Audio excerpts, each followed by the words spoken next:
Mesdames et Messieurs les ministres, mes chers collègues, l'Europe est à un tournant critique de son histoire. Le bouclier américain se dérobe, l'Ukraine risque d'être abandonnée, la Russie renforcée. Washington est devenu la cour de Néron, un empereur incendiaire, des courtisans soumis et un bouffon sous kétamine chargé de l'épuration de la fonction publique. C'est un drame pour le monde libre, mais c'est d'abord un drame pour les États-Unis. Le message de Trump est que rien ne sert d'être son allié puisqu'il ne vous défendra pas, qu'il vous imposera plus de droits de douane qu'à ses ennemis et vous menacera de s'emparer de vos territoires tout en soutenant les dictatures qui vous envahissent. Le roi du deal est en train de montrer ce qu'est l'art du deal à plat ventre. Il pense qu'il va intimider la Chine en se couchant devant Poutine, mais Xi Jinping, devant un tel naufrage, est sans doute en train d'accélérer les préparatifs de l'invasion de Taïwan.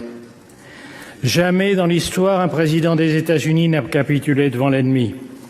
Jamais aucun n'a soutenu un agresseur contre un allié.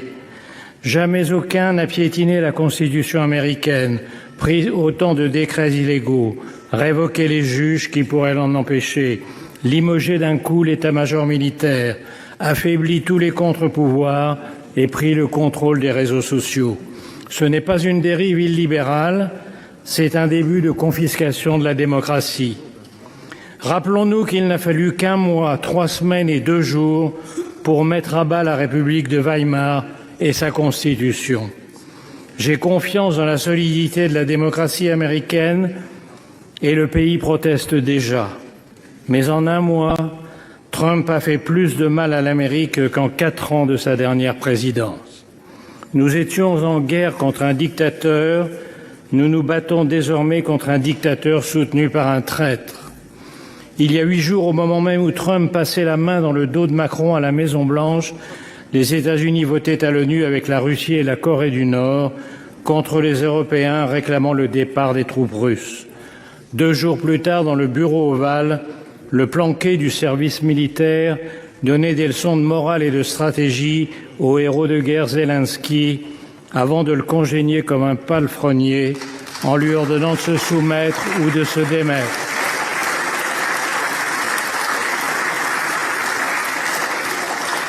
Cette nuit, il a franchi un pas de plus dans l'infamie en stoppant la livraison d'armes pourtant promise. Que faire devant cette trahison? La réponse est simple. Faire face. Et d'abord ne pas se tromper. La défaite de l'Ukraine serait la défaite de l'Europe. Les Pays-Bas, la Géorgie, la Moldavie sont déjà sur la liste. Le but de Poutine est le retour à Yalta où fut cédé la moitié du continent à Staline. Les pays du Sud attendent l'issue du conflit pour décider s'ils doivent continuer à respecter l'Europe ou s'ils sont désormais libres de la piétiner. Ce que veut Poutine, c'est la fin de l'ordre mis en place par les États-Unis et leurs alliés il y a 80 ans, avec comme premier principe l'interdiction d'acquérir des territoires par la force. Cette idée est à la source même de l'ONU, où aujourd'hui les Américains votent en faveur de l'agresseur et contre l'agressé, parce que la vision trumpienne coïncide avec celle de Poutine, un retour aux sphères d'influence, les grandes puissances dictant le sort des petits pays. À moi, le Groenland, le Panama et le Canada. À toi, l'Ukraine, les pays baltes et l'Europe de l'Est. À lui, Taïwan et la mer de Chine. On appelle cela, dans les soirées des oligarques du golfe de Mar-a-Lago, le réalisme diplomatique. Nous sommes donc seuls. Mais le discours selon lequel on ne peut résister à Poutine est faux. Contrairement à la propagande du Kremlin, la Russie va mal. En 3 ans, la soi-disant 2e armée du monde n'a réussi à grappiller que des miettes d'un pays 3 fois moins peuplé. Les taux d'intérêt à 25%, l'effondrement des réserves de devises et d'or, l'écroulement démographique montrent qu'elle est au bord du gouffre. Le coup de pouce américain à Poutine est la plus grande erreur stratégique jamais commise lors d'une guerre. Le choc est violent, mais il a une vertu. Les Européens sortent du déni. Ils ont compris en 1 jour à Munich que la survie de l'Ukraine et l'avenir de l'Europe sont entre leurs mains et qu'ils ont 3 impératifs. Accélérer l'aide militaire à l'Ukraine pour compenser le lâchage américain, pour qu'elle tienne, et bien sûr pour imposer sa présence et celle de l'Europe dans toute négociation. Cela coûtera cher. Il faudra en terminer avec le tabou de l'utilisation des avoirs russes gelés. Il faudra contourner les complices de Moscou à l'intérieur même de l'Europe par une coalition des seuls pays volontaires, avec bien sûr le Royaume-Uni. En second lieu, exiger que tout accord soit accompagné du retour des enfants kidnappés, des prisonniers et de garanties de sécurité absolue. Après Budapest, la Géorgie et Minsk, nous savons ce que valent les accords avec Poutine. Ces garanties passent par une force militaire suffisante pour empêcher une nouvelle invasion.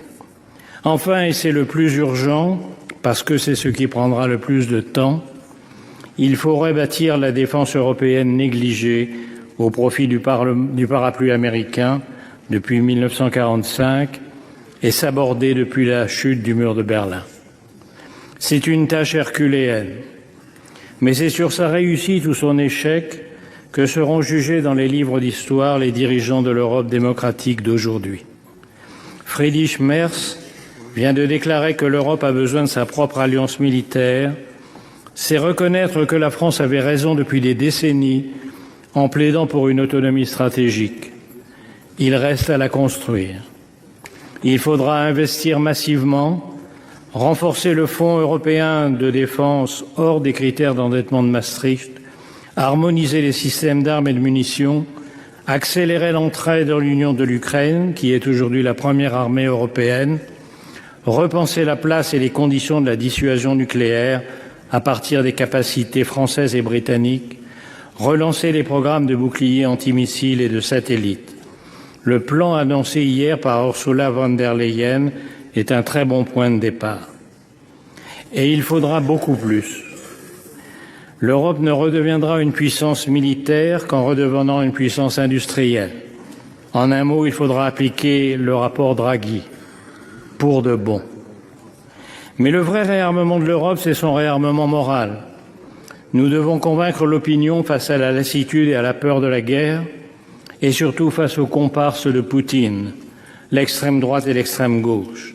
Ils ont encore plaidé hier à l'Assemblée nationale, Monsieur le Premier ministre, devant vous, contre l'unité européenne, contre la défense européenne. Ils disent vouloir la paix. Ce que ni eux ni Trump ne disent, c'est que leur paix, c'est la capitulation, la paix de la défaite, le remplacement de De Gaulle-Zelensky par un Pétain ukrainien à la botte de Poutine, la paix des collabos qui ont refusé depuis 3 ans toute aide aux Ukrainiens. Est-ce la fin de l'Alliance atlantique?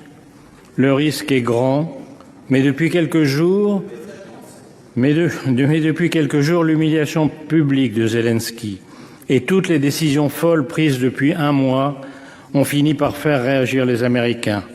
Les sondages sont en chute, les élus républicains sont accueillis par des foules hostiles dans leurs circonscriptions, même Fox News devient critique.